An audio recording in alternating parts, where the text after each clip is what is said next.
Government standard children primary school Mustafabad Dharampura Lahore में रात गए नामालूम शरपसंद अनासिर ने स्कूल के अंदर दाखिल होकर कमरों के ताले तोड़कर बच्चों के व्हाइट बोर्ड, फर्नीचर, डेस्क, अलमारियों के दराजों की तोड़फोड़ करके फरार हो गए। स्कूल इंतजामिया ने 15 पर मकामी पुलिस को इत्तला देकर रपट दर्ज करवा दी है। स्कूल इंतजामिया का कहना है कि शरपसंद अनासिर की जानिब से तोड़फोड़ से तकरीबन 50,000 रुपए का नुकसान हुआ है, जो सोची समझी साजिश है ताकि बच्चों और उस्ताजा में खौफ और हरास फैलाकर स्कूल में जारी तलीमी सरगर्मियों को खत्म करवाया जा सके। स्कूल का नाम government standard children primary school है। अब मुझे ये स्कूल से सुबह वाक़या हुआ तो हेडमिस्ट्रेस साहब ने मुझे कॉल किया, मैं हाज़िर हो गया हूँ।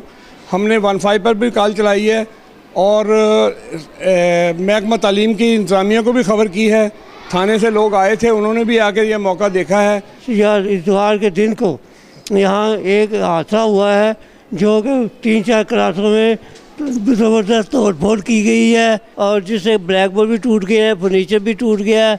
जो बच्चों के चार्ट थे लगाए हुए उनकी एजुकेशन के लिए वो भी सारे तो फाड़ के चला गया। वो अहले इलाका ने वज़ीर आला पंजाब और सूबाई वज़ीर तलीम से स्कूल स्टाफ में इजाफे और स्कूल सिक्योरिटी के हवाले से भी हंगामी बुनियादों पर इक़दाम करने का मुतालबा किया है ताकि उस्ताज़ा और बच्चे अदम तहफ़्फ़ुज़ का शिकार ना हों। कैमरामैन सदीक आलम के साथ हसन खान, सन न्यूज़, लाहौर।